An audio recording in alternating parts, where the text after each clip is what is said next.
Yeah, Podcast. Nathan. Well, welcome. Oh, baby, what's going on? Sorry, late. I had a No, little problem trying to get through my my stuff here. What's going yeah, on? yeah, yeah. No, no. Yeah, I mean, it's definitely good to be able to see you guys. It's funny because as you were talking about instruments, and I probably have had 200 interviews since I started this channel, and I would say 98% of them have been singers. So everyone's talking about how they started learning how to sing and joining choir. And these artists all came out around the 90s. And then I just had to hit myself to say, wait a minute, you guys came out when you were bands, and it wasn't like using a drum machine creating music. You actually had to had to play. Yeah, Um, yeah. so I guess it was just a very different era. And I can probably start with you, Greg, and just to find out when you were starting off, who were the artists or groups that you were looking at when you were sort of a teenager and thinking and being inspired into music? Well, my folks started, you know, trying to keep me out of the streets. So I was singing in the choir in church, and the instructor played piano. So they started giving me piano lessons, and it was all classical. But I remember listening to the radio and hearing Ramsey Lewis, the In Crowd. And I went to my teacher and I said, this is the kind of music I want to play. And he said, that's not real music. I know now that he didn't know anything about jazz music. But at that time, so I started listening to the radio and picking stuff off of the radio note by note. And that's how I eventually started playing. You know, I used to hide my music books because the kids would tease me that I was going to piano lessons. So that was way back then, 10, 11, 12 years old. Yeah, man. I can relate to that, Greg, because for all what bothers me in this day and age is when all of us, everybody in this on this call was going to school, we would see kids with instruments.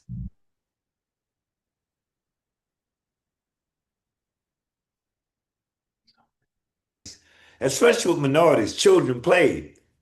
And you don't see that anymore. You don't see these kids taking that form of education. And as you said, when you're dealing with drum machines, AI and all that, where you really don't have to play. Mm. Right. You have to do is be able to hear a good groove. It's a whole different appreciation for cats that we would go like this for. Believe me, them boys could play. There wasn't no, you could drop them anywhere in the world and they would mesmerize people.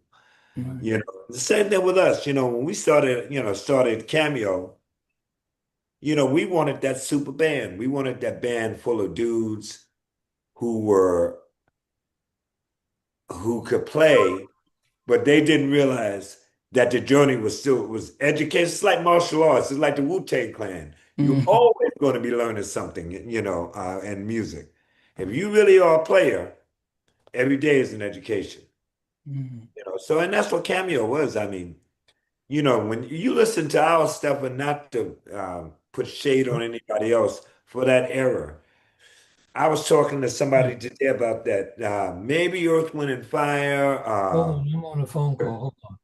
The Commodores had a little something, Okay. but there was Mandrill. There was a few groups out there who was really trying to play some Good. chord changes.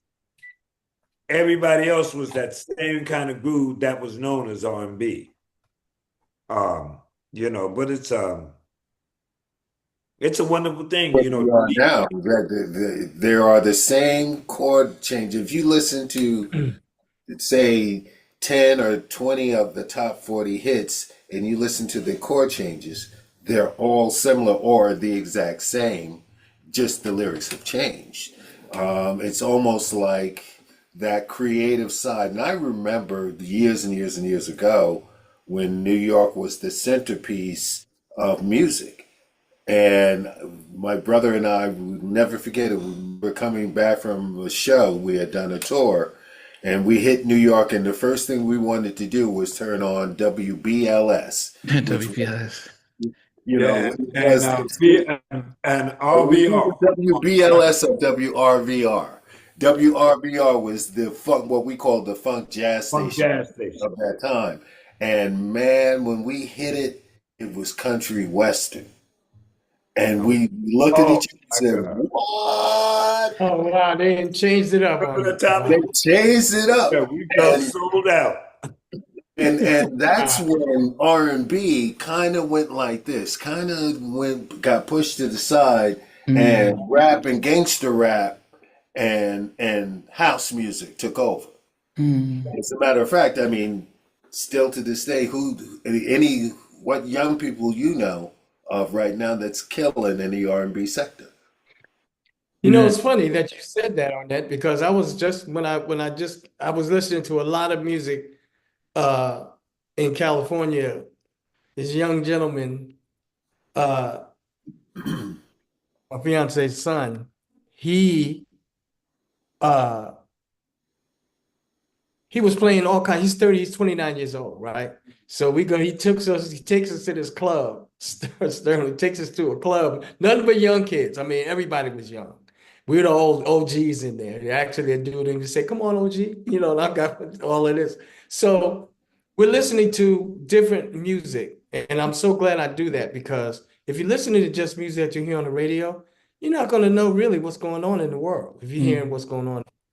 But I tell you, I listened to a couple of artists. Daniel Caesar is excellent artist, and this other guy named Rennie has great music. But I'm discovering all these cats, and when you say R&B, Fed, it's like, yeah, because going back to your point with the 12 notes, everything now, because radio is so structured and so bland, pretty much, they go after the hit. You have all these producers that are just producing the same thing that they hear because it's going to be a number one hit.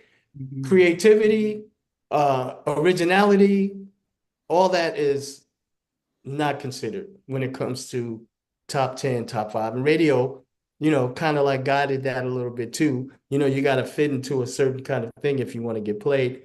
Now it's been streaming for a long time. So that's the other aspect of what's happening in music today. You know? Yeah, I mean, the streaming thing, Tommy, yeah, you just brought up a whole nother subject. I don't know, you know, you're UK, so you would know that big strike that happened about 2 years ago here in the States with the unions and music and all that. And even then, I was saying, and I would say publicly now, we were sold out because they went through all that shit, and just to still give the streamers BS for their streams. If you got a million views, you should get at least $1 a view. If you have 100,000 views, you should get $1 a view. It shouldn't be any other, you know, because no advertiser can say, "Well, we didn't make no money." Hell, you didn't. You made a fortune. Yeah. That's all. And record companies now, the record companies are deep into these streaming companies now, because that's Well, they wanted to keep it on the cheap. Prince said it well when he said he was asked in an interview about Madonna's $20 million deal, and he turned to the guy and said, "She lost money." And he said, "What do you mean? That's a great deal." He says, "Let me put it to you like this. As Nat said, if she made $1 on every album and she sold 300 million, well, what would she have? 300 million, not 20. And that's how the record company is taken over to the point where You know, silent doesn't matter what country, because how that works, it's all kind of almost tied together. You know, the major record or the major radio stations in the UK have hold on some of the stations here, and vice versa. Yeah. Hey guys, thanks for watching. Thanks for being a part of Halftime Chat. Please remember to subscribe, share, and comment. But most importantly, why don't you become a member of Halftime Chat? We've got amazing videos, amazing perks, and being able to support the channel. But anyway, thanks for watching. Take care. I never participated in that kind of. And somewhere in between us for even loving us, on which I didn't miss you with. What was it like growing up? She's still making an impact on 4 houses down. I have a couple pieces. trying to get this one and that one. That works for you, but just for me, No. Okay, you okay? They don't understand what Jonas boys and men and all spirits. play it. I mean, I love all different genres.